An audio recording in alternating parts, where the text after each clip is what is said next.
যারা হারাম উপার্জন করে, হারাম খায়, এদের অনেক বড় বড় ক্ষতি হয়। এক নাম্বার কি হয়? আল্লাহর নবী বলেন, লা ইয়াদখুলুল জান্নাতা জাসাদুন উদিয়া বিল হারাম। হারাম ভক্ষণকারীর শরীর জান্নাতে প্রবেশ করবে না। হারাম খাবার দ্বারা গঠিত শরীর জান্নাতে প্রবেশ করতে পারবে না। দুই নাম্বার ক্ষতি, তার ইবাদত কবুল হবে না। আল্লাহ তাআলা কোরআনুল কারীমের মধ্যে বলেন, ইয়া আইয়ুহার রাসূলু কুলু মিনাত তাইয়্যিবাতি ওয়া'মালু সলিহাত। আল্লাহ তাআলা সব রাসূলগণকে এক নির্দেশ দিয়েছেন, হে রাসূলগণ, কুলু মিনাত তাইয়্যিবাত, আপনারা পবিত্র খাবার খান, ওয়া'মালু সলিহা, আর আমলে সলেহ করেন। বুজুর্গানে দিন বলেন, এর দ্বারা এই কথা বোঝা যায়, যার খাবার পবিত্র নয়, যার খাবার হালাল নয়, তার আমলটা আমলে সলেহ হবে না। কিয়ামতের দিন সর্বপ্রথম তিন শ্রেণীর মানুষকে হিসাবের জন্য ডাকা হবে। এক নাম্বার, আল্লাহ তাআলা একজন শহীদকে ডাকবেন। শহীদ রক্তাক্ত অবস্থায় আল্লাহ তাআলার সামনে হাজির হয়ে যাবে। আল্লাহ তাআলা জিজ্ঞাসা করবেন, তোমার এই অবস্থা কেন? লোকটা বলবে, আল্লাহ, কাফেরদের বিরুদ্ধে জিহাদ করতে করতে আমি আমার জীবনটাকে দিয়ে দিয়েছি। আল্লাহ তাআলা জিজ্ঞাসা করবেন, জীবন দিয়েছো বুঝলাম, কিন্তু যুদ্ধ তুমি কেন করছিলা? লোকটা এবার এই প্রশ্নের জবাবে বলবে, আল্লাহ, আমি জিহাদ করেছি আপনার সন্তুষ্টির জন্য। আল্লাহ তাআলা বলবেন, না বান্দা, তুমি মিথ্যা কথা বলতেছো। তুমি যুদ্ধ করেছো যাতে করে দুনিয়ার মানুষ তোমার বীরত্বের প্রশংসা করে, তোমাকে বাহবা দেয়, তোমাকে বীর উত্তম বলে, তোমার বীরত্বের খেতাব দেয়। বান্দা, যে উদ্দেশ্যে তুমি জিহাদ করেছো, দুনিয়ায় তুমি তা পেয়ে গেছো। কারণ দুনিয়ার মানুষ তোমাকে বীর বলেছে, বাহাদুর বলেছে, তোমার বীরত্বের প্রশংসা করেছে। সুতরাং দুনিয়ায় তো তুমি তোমার কর্মের প্রতিদান পাইয়া গেছো। আজকে আমি আল্লাহর তরফ থেকে তোমার জন্য কিছু নাই, তুমি চলে যাও, তোমার ঠিকানা হলো জাহান্নাম। দ্বিতীয়তে আল্লাহ তাআলা একজন দানবীরকে ডাকবে, জিজ্ঞাসা করবে, আমি আল্লাহ তোমাকে সম্পদ দিয়েছিলাম, সম্পদ তুমি কোথায় ব্যয় করছো? লোকটা বলবে, আল্লাহ, আপনার দেওয়া সম্পদ আমি দান সাদাকা করেছি। যার খাবার নাই তারে খাবার কিনে দিয়েছি, যার ঘর নাই তাকে ঘর বানায় দিয়েছি, যার কাপড় নাই তারে কাপড় কিনে দিয়েছি। আল্লাহ তাআলা জিজ্ঞাসা করবেন, এই যে এত কষ্টে উপার্জিত সম্পদ দান করেছো কেন? লোকটা বলবে, আল্লাহ, আপনার সন্তুষ্টির জন্য করেছি। আল্লাহ তাআলা বলবেন, বান্দা, মিথ্যা বলতেছ, কারণ আল্লাহ তাআলা আমার আপনার অন্তরের খবর জানেন কি জানেন না? আল্লাহ তাআলা হলেন আলিমুন বিযাতিস সুদূর, অন্তরের গহীন কোণে কি আছে সেই খবরও আল্লাহ তাআলার কাছে আছে। আল্লাহ তাআলা বলবে, বান্দা, তুমি মিথ্যা কথা বলতেছ, তুমি দান করেছো যাতে করে দুনিয়ার মানুষ তোমাকে দানবীর বলে, দুনিয়ার মানুষ যেন তোমার দানের প্রশংসা করে। তুমি যে উদ্দেশ্যে দান করেছো, দুনিয়ায় তুমি তা পেয়ে গেছো। সুতরাং আজকে আমি আল্লাহর তরফ থেকে তোমার জন্য কিছু নাই, তুমি চলে যাও, তোমার ঠিকানা হলো জাহান্নাম। দুনিয়ায় অনেক মানুষ আছে, বিভিন্ন স্বার্থেও দান করে, এমন লোক আছে না নাই? গত বছর এক জায়গায় এক খবরে পড়ছি যে একজন নির্বাচনের আগে এক মসজিদে ফ্যান নাই, ফ্যান কিনে দিছে। মসজিদে ফ্যান কিনে দিছে। মসজিদ কার ঘর? মসজিদ আল্লাহর ঘর, কোন ব্যক্তির ঘর না, কারো বাবার ঘর না, এটা আল্লাহর ঘর। এখন লোকটা নির্বাচনে হাইরা গেছে। অনেক সময় যারা নির্বাচন করে এরা বুঝে যে আমি এই ওয়ার্ডে কয় টাকা দিছি আর ভোট কয়টা পাইছি, এই হিসাব থাকে না কাছে। এখন যেই ওয়ার্ডের মসজিদে ফ্যান দিছে সে ওই ওয়ার্ডে হেরে গেছে, তার টার্গেট অনুযায়ী ভোটও পায় নাই, আস্তে ফ্যানগুলো খুলে নিয়ে আবার চলে গেছে। তাহলে এই রকম দানবীরও আমাদের সমাজে আছে। তৃতীয়তে আল্লাহ তাআলা একজন আলেমকে ডাকবেন, কারি সাহেবকে ডাকবেন। আল্লাহ তাআলা জিজ্ঞাসা করবে, কেন কোরআন শিখেছো, কেন ইলম অর্জন করছো? লোকটা বলবে, আল্লাহ, আপনার সন্তুষ্টির জন্য ইলম অর্জন করেছি। আল্লাহ তাআলা বলবেন, বান্দা, তুমি মিথ্যা বলতেছ, তুমি ইলম অর্জন করেছো, কোরআন শিখেছো, যাতে করে মানুষ তোমাকে কারি বলে, হাফেজ বলে, মুফতি, মুহাদ্দিস, শাইখুল হাদিস বলে, বড় ওয়াইজ বলে, বক্তা বলে। যে উদ্দেশ্যে ইলম অর্জন করেছো, দুনিয়ায় তুমি তা পেয়ে গেছো। সুতরাং আজকে আমি আল্লাহর তরফ থেকে তোমার জন্য কিছু নাই, তুমি চলে যাও, তোমার ঠিকানা হলো জাহান্নাম। তাহলে একজন জীবন দিয়েছে আল্লাহর জন্য, এই জীবন দেওয়া হয় নাই, জিহাদ হয় নাই, এটা তার জান্নাতে যাওয়ার কারণ হয় নাই, জাহান্নামে যাওয়া লাগছে। দান করছে আল্লাহর জন্য হয় নাই, জাহান্নামে যাওয়া লাগতেছে। ইলম অর্জন করছে আল্লাহর জন্য করে নাই, জাহান্নামে যাওয়া লাগতেছে। কেন লাগতেছে? কারণ বলেন তো, সকল ইবাদতের একমাত্র হকদারকে? আল্লাহ তাআলা বলেন সব ইবাদতের একমাত্র হকদার। এখন কেউ যদি ওই হকদারকে খুশি না করে, হকদারের উদ্দেশ্যে ইবাদত না করে দুনিয়ার মানুষকে দেখানোর জন্য করা হয়, তাহলে হক নষ্ট হয় কার? যারা বলেন না কার? 2 নাম্বার, লোক দেখানো ইবাদত, এটা শিরক। এই যে 2 অপরাধ হয়ে গেছে, হক নষ্ট হয়েছে, শিরক হয়েছে। তাহলে এই ইবাদত নাজাতের কারণ হবে কেমনে? এটা তো জাহান্নামে যাওয়ারই কারণ হয়ে যাবে। আবু হুরায়রা রাদিয়াল্লাহু তাআলা আনহুকে নবীজি সাল্লাল্লাহু আলাইহি ওয়াসাল্লাম নসিহত করতেছে। আবু হুরায়রা রাদিয়াল্লাহু তাআলা আনহু থেকে বর্ণিত, তিনি বলেন, মজলিসের মধ্যে নবীজির সাথে সাহাবায়ে কেরাম বসা। নবীজি বলতেছেন, মাইয়াখুদু আন্নি হাউলাইল কালিমাত, কে আছে আমার থেকে এই কালিমাগুলো শিখবে, গ্রহণ করবে। শুধু তাই না, ফায়ামালু বিহিন্না আও ইউআল্লিমু মান ইয়ামালু বিহিন, সে নিজে আমল করবে আর যে আমল করতে চায় তাকে এটা শিখায়া দিবে। আবু হুরায়রা রাদিয়াল্লাহু তাআলা আনহু নবীজির সোহবতে বেশি থাকতেন। যদিও ইসলাম গ্রহণ করেছেন অনেক পরে, নবীর সোহবতে থাকতে পারছেন 5 বছরের কিছু কম বেশি। এই অল্প সময় নবীর সাথে থাকছেন, কিন্তু পুরা সময়ের অধিকাংশ সময় নবীর সাথে থাকছেন। এই জন্য অনেক সাহাবায়ে কেরাম আছে যারা প্রথম দিকে ইসলাম গ্রহণ করেছে, সেই তুলনায় আবু হুরায়রা শেষের দিকে ইসলাম গ্রহণ করার পরেও নবীর সাথে সময় বেশি দেওয়ার কারণে সবচাইতে বেশি হাদিস বর্ণনাকারী হয়ে গেছে। উনি তো চান্সে থাকতেন সব সময়, যখন এই কথা বলছে বলে, ইয়া রাসূলুল্লাহ, আমি আছি, আনা ইয়া রাসূলুল্লাহ। এবার নবীজি কি করলেন? তিনি বলেন, ফাআখাযা বিয়াদাই, নবীজি আমার হাতটাকে চাইপা ধরলেন। ফাআদ্দা খামসান, গুইনা গুইনা 5টা নসিহত করলেন। স্বাভাবিকভাবে দেখবেন, আপনি আপনার বন্ধুর সাথে পথ চলতেছেন, গুরুত্বপূর্ণ কথা যখন বলতে চান, হাতটা ধইরা বলেন, এই দোস্ত দেখো দেখো এটা। নবীজি সাল্লাল্লাহু আলাইহি ওয়াসাল্লাম হাত ধরার দ্বারা গুরুত্বকে অনুধাবন করাইতেছেন। গুইনা গুইনা 5টা নসিহত করলেন। 1 নাম্বার নসিহত, নবীজি বলেন, ও আবু হুরায়রা, ইত্তাকিল মাহারিমা তাকুন আবাদান নাস, তুমি নিষিদ্ধ বিষয় থেকে বাঁচো, হারাম থেকে বাঁচো, মানে আল্লাহ যেটা মানা করছে সেটা থেকে বাঁচো। তাইলে কি হবে? বলে, তুমি মানুষের মধ্যে সবচেয়ে বড় আবেদ হয়ে যাইবা। তাহলে বড় আবেদ হওয়ার জন্য বেশি ইবাদত করতে হয়, বিষয়টা এমন না। যারা করে তাদেরকে নিরুৎসাহিত করা যাবে না, কিন্তু যে গুনাহ করতেছে আবার ইবাদতও করতেছে, এরটা কেমন? এরটা হইল ফুটা কলসে পানি ঢালার মতো। ফুটা কলসে যদি কেউ পানি ঢালে, বলেন তো এই পানি কি টিকবে, থাকবে? এক সময় বাইরে হয়ে যাবে। কিন্তু যার কলস ছিদ্র নাই, ও পানি যতটুকু ঢালবে ততটুকু টিকবে।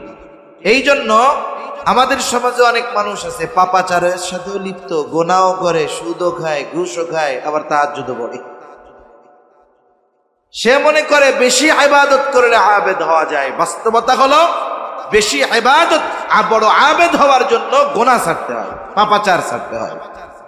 যে কথার থেকে গেলাম আর কি, যে আমাদের ইবাদত কম হোক, কিন্তু ইবাদত গুলো একমাত্র কার সন্তুষ্টির জন্য হবে? জোরে বলেন তো, আল্লাহর সন্তুষ্টির জন্য। তাহলে আমলে সালেহ হওয়ার 1 নাম্বার শর্ত হলো ওই ইবাদত হতে হবে আল্লাহর জন্য। 2 নাম্বার শর্ত ইবাদত এটা হবে নবীজি সাল্লাল্লাহু আলাইহি ওয়াসাল্লামের তরিকায়। এই পৃথিবীতে যত ইবাদত আছে কোন ইবাদত এমনটা নাই যে নবী সেই ইবাদতের পদ্ধতি দেখায়া যান নাই, বরং যত ইবাদত আছে প্রত্যেকটা ইবাদতের তরিকা পদ্ধতি নবীজি প্র্যাকটিক্যাল ভাবে আমাদের জন্য রেখে গেছে।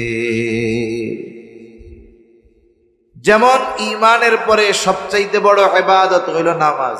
ঈমানের পরে সবচেয়ে বড় ইবাদত কি বলেন? নামাজ। নামাজের আদেশ আল্লাহ তাআলা কোরআনুল কারীমের মধ্যে করেছেন। 82 জায়গায় নামাজের কথা আছে, বেশি জায়গায় কথা আছে বলে ফরজ বিষয়টা এমন, বেশি জায়গায় আছে বিদায় নামাজের গুরুত্ব বেশি বিষয়টা এমন, বরং আল্লাহ তাআলা একবার বললে ওই কথার গুরুত্ব যেমন 100বারও যদি বলেন ওই কথার গুরুত্ব তেমন। মুফাসসিরিনে কেরাম বলেন আল্লাহ তাআলা যে 82 জায়গায় নামাজের কথা বলছেন, উল্লেখ করছেন, এর কমপক্ষে 82টা কারণ আছে। প্রত্যেক জায়গায় উল্লেখ করার আলাদা আলাদা কারণ আছে। কথা বুঝতেছেন তো? প্রত্যেক জায়গায় উল্লেখ করার আলাদা আলাদা কারণ আছে। তা যাই হোক, ঈমানের পরে সবচাইতে গুরুত্বপূর্ণ ইবাদত হলো নামাজ। এখন বলেন তো, নামাজের আদেশ তো কোরআনে। আমাদের দেশে নতুন একটা গ্রুপের আবির্ভাব ঘটেছে, এরা নিজেদেরকে দাবি করে আহলে কোরআন। কথায় কথায় আসলো তাই বলি, এরা নবীর সিরাত, নবীর সুন্নাত, হাদিসকে বাদ দিয়ে শুধু কোরআন মানতে চায়। কিন্তু বাস্তবতা হলো হাদিস এটা হলো কোরআনের ভাষ্য, কোরআনের ব্যাখ্যা, আর সাহাবায়ে কেরাম হলো হাদিসের প্র্যাকটিক্যাল, আর নবীজি হলেন কোরআনুল কারীমের প্র্যাকটিক্যাল। নবীজি হলেন জীবন্ত কোরআন। এজন্য আয়েশা সিদ্দিকা রাদিয়াল্লাহু তাআলা আনহার কাছে আয়েশা একজন জিজ্ঞাসা করে, আয়েশা নবীজির ব্যাপারে আমাদের কিছু বলো, তার আখলাকের ব্যাপারে বলো। আয়েশা সিদ্দিকা রাদিয়াল্লাহু তাআলা আনহা বলেন, তুমি কি কোরআন পড়ো নাই? বলে হ্যাঁ পড়েছি। এইবার আয়েশা সিদ্দিকা রাদিয়াল্লাহু তাআলা আনহা বলেন, কানা খুলুকুহুল কোরআন, এই কোরআনটাই হলো নবীর চরিত্র। কেন বলছে? কোরআনে যত আদেশ আছে, যত বিধান আছে, সব বিধান আল্লাহ তাআলা আমার আপনার নবীর মাধ্যমে বাস্তবায়ন ঘটিয়েছেন। কোনটা বাদ নাই, কোনটা বাদ নাই। যেমন কোরআনে আছে জিনা করলে শাস্তি কি হবে, বিবাহিত নারী পুরুষ জিনা করলে শাস্তি কি হবে, পাথর নিক্ষেপ করে হত্যা করতে হবে, এটা কোরআনের আইন। এখন পাথর নিক্ষেপ করে হত্যা করবেন কাদের? যদি কোনো কাফের এই কাজ করে, শাস্তি তো তার জন্য না, সে তো ইসলামের মধ্যেই নাই। তাহলে শাস্তি কার্যকর করতে হবে কার? ইমানদারের উপরে, যদি ইমানদার জিনা করে। এখন রাসূল সাল্লাল্লাহু আলাইহি ওয়াসাল্লামের সামনে যেই ইমানদারেরা ছিলেন, বলেন তো এরা কি সাধারণ মানুষ ছিলেন নাকি? এরা তো সব সাহাবা কিরাম ছিলেন। এখন এই আমল যদি প্র্যাকটিক্যালে করাইতে হয়, তাইলে জেনা সংগঠিত হতে হবে সাহাবায়ে কেরামের মধ্যে। আল্লাহ তাআলার কুদরত, এটা উম্মতের জন্য রহমত। সাহাবাদের মাধ্যমে জিনা সংগঠিত হয়েছে, কিন্তু ব্যাপক হারে না, 1-2টা ঘটনা ঘটছে। এটা আল্লাহ তাআলার কুদরত, ঘটাইছেন হয়তো আল্লাহ। কেন? কারণ এই যে শাস্তির বিধান কোরআনুল কারীমে লিখিত আছে, প্র্যাকটিক্যাল ভাবে এটা কেমনে কার্যকর করতে হবে, আল্লাহ তাআলা আমার আপনার নবীর মাধ্যমে এটা প্র্যাকটিক্যাল ভাবে কেমনে সম্পাদন করা হবে এটা দেখানোর জন্য এই ঘটনা ঘটাইছে। এখন মনে করেন একজনের দ্বারা জিনা সংগঠিত হয়েছে, তিনি সাহাবা ছিলেন, এই জন্য তাকে তিরস্কার করার সুযোগ নাই, কারণ সে তো গুনার তাওবা করছে। এইরকম এক সাহাবার দ্বারা জিনা সংগঠিত হয়ে গেছে, তার নাম হলো মায়াজ ইবনে মালিক রাদিয়াল্লাহু তাআলা আনহু। কথার থেকে কথা আসতেছে, আর একদিকে চলে যাচ্ছে কথা, তাও বলি যেহেতু সামনে আসলো। মায়াজ ইবনে মালিক জিনা করে ফেলছে। নবীজির কাছে এসে সে স্বীকৃতি দিছে, আমি জিনা করে ফেলছি। নবীজি তারে বলছে, যাও আল্লাহর কাছে মাপ চাও, মাফ করে দিন। মায়াজ ইবনে মালিক চলে গেছে। যাওয়ার সময় চিন্তা করে, আমি তো নবীরে বলি নাই যে কেমন জিনা করছি, কারণ হাদিসের মধ্যে আছে চোখের জেনা দেখা, হাতের জেনা ধরা, পায়ের জেনা চলা, প্রত্যেকটা অঙ্গ প্রত্যঙ্গের আলাদা আলাদা জেনা আছে। তাইলে নবী তো বুঝতে পারে নাই কোন জেনা করছি, সে পুনরায় আবার ফিরে আসছে নবীজির কাছে এসে বলতেছে, ইয়া রাসূলুল্লাহ, আমি তো ওই রকম জেনা করেছি যেমনটা বৈধ স্বামী স্ত্রী করে থাকে, আমি এই ধরনের জেনা করেছি। এইবার নবীজি মুখ ঘুরায় ফেলেন, সে আবার বলে যে আমি এইটা করছি। এরপরে রাসূল সাল্লাল্লাহু আলাইহি ওয়াসাল্লাম তার পরিচিত যারা তাদেরকে বলতেছে, এটা কি মদ পান করছে নাকি? কারণ মানুষ যখন মাতাল থাকে অনেক কথাই বলে। পরীক্ষা করা হলো না, সে মদ পান করে নাই, নেশাগ্রস্ত নয়। জিজ্ঞাসা করা হয় এই লোকটা পাগল নাকি? আশেপাশে খোঁজ নিয়ে জানা হলো না, পাগলও নয়। তার মানে সে মদপ্য নয়, পাগলও নয়, সুস্থ মস্তিষ্কে সে তার জেনার কথা স্বীকার করেছে। এইবার তাকে শাস্তি দেওয়া হবে, পাথরে নিক্ষেপ করা হলো, সে ইন্তেকাল করলো, মারা গেল। তার জানাজা দেওয়া হলো, দাফন কাফনে নবীজি অংশগ্রহণ করলেন। জেনার শাস্তি হয়েছে, দুনিয়ায় তাওবা হলো, জেনার শাস্তির তাওবা হলো পাথর নিক্ষেপে হত্যা। নবীজি তার জানাজায় শরীক হলেন, দাফনে শরীক হলেন। কবর দিয়ে সবাই ফিরে আসতেছে। দুইজন ব্যক্তি মায়াজ ইবনে মালিকের কবরের দিকে ইশারা করে বলে, এই তো মায়াজ ইবনে মালিক। আল্লাহ তাআলা যেই ব্যক্তির পাপ গোপন করার সুযোগ দিয়েছিলেন, কিন্তু এই ব্যক্তি বড় বোকা। এই ব্যক্তি নিজের গুনার কথা নিজে স্বীকার করলো, মানুষও যাই না গেল সে একজন জেনাকার। এই দুইজনের কথা নবীজির কানে গেছে, নবীজি আওয়াজ পাইলেন। কিছু দূর অগ্রসর হওয়ার পরে নবীজি সেখানে দাঁড়াইলেন, দেখতে পাইলেন মরুভূমির ভিতরে একটা গাধা মরে ফুলে আছে, দুই পা দুই দিকে ছড়ায় আছে। নবীজি দাঁড়িয়ে বললেন, কোথায় ওই দুই ব্যক্তি যারা মায়াজ ইবনে মালিকের ব্যাপারে এই কথাগুলো বলছো? ওই দুইজন সামনে এসে হাজির, বলে, ইয়া রাসূলুল্লাহ, আমরা বলেছি। আল্লাহর রাসূল বলতেছে, তোমরা তোমার ভাইয়ের গীবত করছো কেন? রাসূল সাল্লাল্লাহু আলাইহি ওয়াসাল্লাম বলে, যা ওই মরা গাধার গোশত খাও। ওই দুইজন এবার বলে, ইয়া রাসূলুল্লাহ, আমরা কি তার ব্যাপারে মিথ্যা বলেছি নাকি? নবীজি বলেন, তোমরা তোমাদের ভাইয়ের গীবত করেছো। মনে রাখো, মায়াজ ইবনে মালিক যদিও শয়তানের ধোঁকায় পড়ে জিনা করেছে, গুনাহ করেছে, কিন্তু পরকালের ভয় তার মধ্যে জাগ্রত হওয়ার কারণে সে তার অপরাধের স্বীকৃতি দিয়ে শাস্তি গ্রহণ করেছে, তাওবা করেছে। মনে রাখো, আল্লাহ তাআলার কাছে এই মায়াজ ইবনে মালিকের তাওবা এমন ভাবে কবুল হয়েছে, যদি একটা সম্প্রদায়ের মধ্যে মায়াজ ইবনে মালিকের এই তাওবাকে বন্টন করে দেওয়া হয়, ওই কওমের নাজাতের জন্য সেটা যথেষ্ট হয়ে যাবে। তাহলে ভুল হইছে, কিন্তু খালেস তাওবা করছে, যার কারণে মর্যাদা কমে গেছে তা না, আরো আল্লাহ বাড়ায় দিছে। ঠিক কিনা বলেন? তা যে কথার দিকে গেলাম, আমার আপনার নবী হলেন প্র্যাকটিক্যাল কোরআন। এমন কোন আমল নাই যেই আমলের প্র্যাকটিক্যাল আমার আপনার নবীজি দেখায়া যান। এখন ঈমানের পরে সবচাইতে বড় ইবাদত হলো নামাজ। নামাজের আদেশ কোথায়? কোরআনে। এখন এই আহলে কোরআন যারা নিজেদেরকে দাবি করে নবীর হাদিস অস্বীকার করে, এরা সরাসরি হাদিস অস্বীকারী। নিঃসন্দেহে হাদিস অস্বীকারী এরা কাফের, এ ব্যাপারে কোনো সন্দেহ নাই। যদি নবীর হাদিসকে অস্বীকার করে, প্রকান্তরে কোরআনকে অস্বীকার করা হয়। কারণ কোরআন কি আল্লাহ তাওরাতের মতো তক্তায় লেখা একসাথে এই দুনিয়ায় পাঠাইছে? কোরআন আল্লাহ তাআলা আমার আপনার নবীর মাধ্যমে নাজিল করেছে। এজন্য ওগুলো ইহুদি নাসারাদের দোষ। বিভিন্ন এলাকায় কোরআন পাঠ কর্মসূচির নাম দিয়ে দিয়ে আহলে কোরআন হওয়ার দাওয়াত এরা দিয়ে বেড়াচ্ছে। কখনো যদি আপনাদের এইদিকে আসে, তাহলে বিজ্ঞ উলামায়ে কেরাম যারা আছে তাদের সাথে পরামর্শ করে এরপরে খোঁজ খবর নিয়ে তাদের সেমিনারগুলোয় যাবেন। নাইলে দেখা যাবে সরল মনা মানুষকে কোরআন সামনে দিয়ে ধোঁকা দেওয়ার অপচেষ্টা এরা চালায় যাচ্ছে। আল্লাহ হেফাজত করুক, বলি আমি। এখন আপনাদের কাউরে যদি বলা হয় যে নামাজের আদেশ তো আল্লাহ কোরআনে করেছেন, এক কাজ করেন, কোরআন থেকে ফজরের 2 রাকাত ফরজ নামাজ পড়ার পদ্ধতি, যেভাবে 2 রাকাত ফরজ বা সুন্নাত আমরা পড়ি, নবীর হাদিস বাদ দিয়া শুধু কোরআন থেকে বের করে দেন। আসেননি কেউ? কেউ আছেন পারবেন? সারা দুনিয়ার মুফাসসিরেরা পারবে। মনিটরের আওয়াজটা ছাড়েন তো ভাই, মনিটরের আওয়াজটা ফেস ফেস করে গেল, আওয়াজটা ছাড়েন মনিটরে।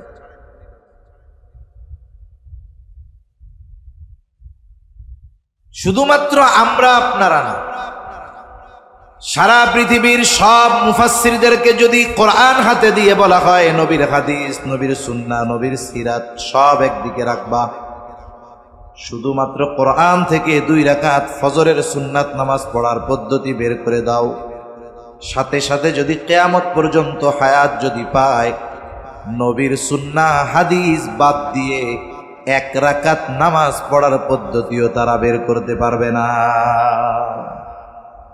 নামাজের আদেশ করেছেন আল্লাহ, আর নামাজ পড়ার পদ্ধতি শিখিয়ে দিয়েছেন মুহাম্মদুর রাসূলুল্লাহ সাল্লাল্লাহু আলাইহি ওয়াসাল্লাম। এই জন্য নবীজি বলেন, সল্লু কামা রাআইতুমুনি উসাল্লি। নামাজ পড়তে হবে কিভাবে? কামা রাআইতুমুনি উসাল্লি, আমাকে যেভাবে পড়তে দেখো তোমরা এইভাবে পড়ো। যদি কোরআন থেকে নামাজ পড়তে যায়, যেমন নামাজের একটা ফরজ রুকু করা, কোরআনেও আছে ওয়ারকাউ মা'আর রাকিঈন, রুকুকারীদের সাথে রুকু করো। রুকু শব্দের অর্থ কি? রুকু শব্দের অর্থ হইল ঝুঁকা। কিন্তু বলেন তো, আপনাদের সামনে যখন বলি যে নামাজে রুকু করতে হবে, কেমন দৃশ্য ভাসে যে একটা মানুষ সোজা আছে একেবারে এইরকম হয়ে যাবে, তাই না? এখন যদি কেউ মাথা একটু ঝুঁকায় দাঁড়াইয়া, এটার কি আপনারা রুকু বলবেন? তার মানে দেখেন, শব্দের অর্থ জানলেই ওই শব্দের উদ্দেশ্য বোঝা যায় না। শব্দের অর্থ জানলেই ওই শব্দ দ্বারা কতটুকু ঝুঁকা বোঝানো হচ্ছে বোঝা যায় না। এজন্য আমার আপনার নবী প্রত্যেকটা ইবাদত এইভাবে প্র্যাকটিক্যাল ভাবে উম্মতদেরকে শিখিয়ে দিয়েছেন। সুবহানাল্লাহ। নবীর থেকে শিখতে হবে নামাজ কিভাবে পড়তে হবে। এই জন্য যে কোনো ইবাদতের তরিকা আমার আপনার নবীর থেকে গ্রহণ করতে হবে। আপনি হজ করবেন, কেমনে হজ করবেন? নবীজি বলেন, খুদু আন্নি মানাসিকাকুম, আমার থেকে শিখে নাও কেমনে হজ করবা। তার মানে এমন কোনো ইবাদত নাই যে ইবাদত আমার আপনার নবীর তরিকায় হয় না। এরকম কোনো ইবাদত নাই যে নবীর সুন্নাত বাদ দিয়ে করবেন। এজন্য আমল যদি আমলে সালেহ হতে হয়, রাসূল আকরাম সাল্লাল্লাহু আলাইহি ওয়াসাল্লামের পদ্ধতি অনুসরণ করতে হবে। 2টা শর্ত গেল। 3 নাম্বার শর্ত, যেই ইবাদত আমি আপনি করব সেই ইবাদতের ব্যাপারে ইলম অর্জন করতে হবে, জ্ঞান অর্জন করতে হবে। ইলম শিক্ষা করা ফরজ। রাসূল আকরাম সাল্লাল্লাহু আলাইহি ওয়াসাল্লাম বলেন, তলাবুল ইলমি ফরিদাতুন আলা কুল্লি মুসলিম, দ্বীনি ইলম শিক্ষা করা প্রত্যেক মুসলমান নরনারীর উপরে ফরজ। প্রথম প্রশ্ন হইল, কতটুকু শিক্ষা করা ফরজ? মুহাদ্দিসিন মুফাসসিরিন কেরাম বলেন যে একটা মানুষ নিজের জীবন পরিচালনার জন্য যতটুকু ইলমে দ্বীন দরকার শেখা ফরজ। আবার কেউ কেউ বলেন না, অতটুকুতেও হবে না। কেন হবে না? বলে কোরআনুল কারীমের মধ্যে আল্লাহ তাআলা বলেন, ইয়া আইয়ুহাল্লাযীনা আমানু কু আনফুসাকুম ওয়া আহলিকুম নারা, বলে হে ঈমানদারেরা, তোমরা নিজেরা জাহান্নামের আগুন থেকে বাঁচো, অধীনস্থদেরকেও জাহান্নামের আগুন থেকে বাঁচাও। তাহলে বলেন তো, জাহান্নাম থেকে তো নিজে বাঁচলে হবে না, অধীনস্থদেরকেও বাঁচাতে হবে। তার মানে অধীনস্থদেরকেও বাঁচানোর চেষ্টা করতে হবে। নিজে যদি জাহান্নাম থেকে বাঁচার জন্য ইলমের দরকার হয়, তাহলে অধীনস্থদেরকে জাহান্নাম থেকে বাঁচানোর জন্য ইলমের দরকার আছে না নাই? দ্বীনের উপরে চলার জন্য আমার যদি জ্ঞান দরকার হয়, আরেকজনকে দ্বীনের উপরে চালানোর জন্য জ্ঞান দরকার আছে না নাই? তাহলে ইলমে দ্বীন কতটুকু শিখতে হবে? বলে নিজে দ্বীনের উপরে চলতে, অধীনস্থদেরকে দ্বীনের উপরে চালাইতে যতটুকু ইলমে দ্বীন অর্জন করা দরকার ততটুকু সকলের জন্য অর্জন করা ফরজ। এইটা হুজুর নাই, মাদ্রাসার ছাত্র নাই, নামাজি নাই, হাজি নাই, সবার জন্য শিখতে হবে। এখন কেউ যদি না শিখে তাইলে গুনাহগার হবে। একটু চিন্তা করেন, সমাজে অনেক মানুষ আছে নিজে দ্বীনের উপরে চলতে যতটুকু ইলম দরকার ততটুকুও শিখে না। এখন একটা পদ্ধতি তো বাইর করার দরকার, শিখতে তো হবে, না শিখলে তো গুনাহগার। কেমনে শিখবেন? মাদ্রাসায় তো ছোট ছোট বাচ্চারা যায়, এরা গিয়ে শিখে। আপনারা মুরব্বীরা কি করতে পারেন? আপনার মাদ্রাসার মোহতামে মসজিদের ইমাম সাহেবকে বলতে পারেন যে হুজুর, কতটুকু দিন শেখা ফরজ আমরা তো বুঝি না, আপনি আমাদেরকে একটু প্রতিদিন আধা ঘন্টা সময় দিয়ে শিখাইয়া দেন। বলেন তো কোন মাদ্রাসার মোহতামিম, কোন মসজিদের ইমাম খতিব বলবে যে আপনি দিন শিখতে চান? তারা বলবে যে না, আমাকে টাইম টুইম নেই, এরকম বলবে নাকি? বরং আগ্রহের সাথে শিখিয়ে দিবে। সমস্যা আমাদের, আমরা নিজেদেরকে অন্যের সামনে ছোট করতে চাই না। এখন আমি সূরা ভালো মতো পারি না, দোয়ায় কুনুত তো আর জোরে জোরে পড়া লাগে না, জোরে পড়া লাগে না। এখন আমি যে দোয়ায় কুনুত ভালো পারি না, হুজুরে যদি এটা যাই না যায় তাইলে আমার জন্য লজ্জা না? হুজুরের উপরে বড় বড় কথা বলি, কিন্তু হুজুর যদি জানে আমি দোয়ায় কুনুত জানি না, তাইলে তো আমার ইজ্জত শেষ। এজন্য শিখতে যাই না। এই যে দুনিয়ার লজ্জা, দুনিয়ায় লজ্জা কইরা শিখলাম না, আখেরাতে সাইজ খাওন লাগবে। দুনিয়ায় যদি একটু লজ্জা ভাঙা শিখি তাইলে আখেরাতে বাঁচা যাইব, ঠিক কিনা বলেন? এজন্য আমরা চেষ্টা করব আমাদের আলেম যারা আছে, মাদ্রাসার শিক্ষক যারা আছে, মসজিদের ইমাম খতিব যারা আছে, তাদেরকে বলা যে দৈনিক এশার পরে আধা ঘন্টা আপনি আমাদেরকে একটুগুলো শিখাইয়া দেন যেগুলো দরকার। যদি না শিখি কি হবে? আল্লাহ তাআলার কাছে জবাবদিহি তার কাঠগড়ায় দাঁড়ানো লাগবে। কারণ নবীজি বলেন কুল্লুকুম রাঈনা ওয়া কুল্লুকুম মাসউলুনা আন রাইয়াতিহি। নবীজি বলেন তোমরা প্রত্যেকেই দায়িত্বশীল, আর প্রত্যেককে তার দায়িত্বের ব্যাপারে জিজ্ঞাসা করা হবে। পিতাকে সন্তানের ব্যাপারে জিজ্ঞাসা করা হবে, স্বামীকে স্ত্রীর ব্যাপারে জিজ্ঞাসা করা হবে, মাকে কন্যার ব্যাপারে জিজ্ঞাসা করা হবে। সেই দিন আমি যদি একা একা আমল করি, সন্তানদের যদি দ্বীনের উপরে পরিচালিত করার চেষ্টা না করি, কিয়ামতের দিন হয়তো আমার আমল কাজে আসবে না, ওই অধীনস্থদের কারণে আমাকে আপনাকে শাস্তি ভোগ করা লাগবে। যাদের জন্য পরিশ্রম করতেছেন তারা দুশ্মন হয়ে যাবে। আপনার আমার তো আমলের অভাব নাই, কিন্তু সন্তানটারে গুরুত্ব দেয়নি। আরে আমি পড়ি, ওই যে নামাজ না পড়ে তো আমাকে। কিয়ামতের দিন ওরা অন্তরায় হয়ে দাঁড়াবে, বাধা হয়ে দাঁড়ায় যাবে। আপনি আজকে জোর করেন না, সন্তানটা ঘুম থেকে উঠাইতে কষ্ট হয়, শীতের রাত, অনেক রাত্রে ঘুমাইছে, উঠলে কষ্ট হবে, থাক, পড়ার দরকার নাই নামাজ। রোজার মাস, গরমের দিনের রোজা, হায়রে এত লম্বা দিন না খাইয়া থাকবে, আমার পোলাডার মাইয়াডার কত কষ্ট হবে রে। এই যে মোহাব্বত কইরা রোজা রাখার নাই, নামাজ পড়ার নাই, পর্দা করার নাই, এই মোহাব্বত পরকালে ওরা আপনার আমার বিরুদ্ধে দাঁড়ায় যাবে। কি বলবে? রব্বানা ইন্না আতা'না সাদাতানা ওয়া কুবারা'না ফাআদাল্লুনাস সাবিলা। বলবে রব ইন্না আতা'না সাদাতানা ওয়া কুবারা'না, আমরা আমাদের নেতাদের বড়দের অনুসরণ করেছি। সন্তান বলবে আমি নামাজ পড়ি নাই, এর জন্য দায়ী হইল আমার বাপ। স্ত্রী পর্দা করে নাই, বলবে দায়ী হইল আমার স্বামী। মেয়ে দিনের উপরে চলে নাই, বলবে দায়ী হইল আমার আব্বা। এখন এরা যেহেতু তোমাদের জাহান্নামে যাওয়ার দায়ী, তাহলে কি হবে? এবার বলবে ফাআদাল্লুনাস সাবিলা, তারাই তো আমাদেরকে পথভ্রষ্ট করেছে, তাদের কারণে জাহান্নামী হইছি।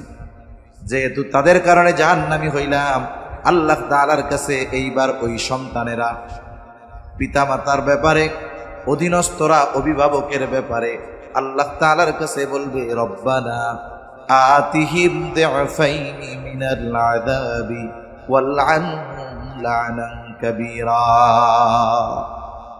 আযাবরে দ্বিগুণ করে দেন,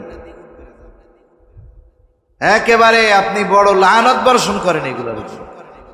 এদের কারণে আমরা জাহান্নামী হয়েছি। শুধু তাই না, আখিরাতে আমার আপনার এই অধীনস্থ যারা, যাদেরকে আমি দিন শেখার জন্য উদ্বুদ্ধ করি নাই, দিন শেখানোর জন্য কঠোরতা করি নাই, ওরা বলবে দেখাই দেন তাদেরকে, ওদেরকে আমরা পা দিয়ে পাড়াইয়া এরপরে জাহান্নামে যাব। রব্বানা আরিনাল্লাযাইনি আযাল্লানা মিনাল জিন্নি ওয়াল ইনসি নাজআলহুমা তাহতা আকদামিনা লিয়াকুনা মিনাল আসফালিন। বলবে রব দেখায় দেন যেই সমস্ত মানুষ এবং জিনদের কারণে আমরা জাহান্নামে হইলাম, তাদেরকে দেখায় দেন। কেন দেখায় দিব? আল্লাহ তাআলা কাছে তারা বলবে নাজআলহুমা তাহতা আকদামিনা, আমরা তাদেরকে পদদলিত করতে চাই, বাড়াইতে চাই।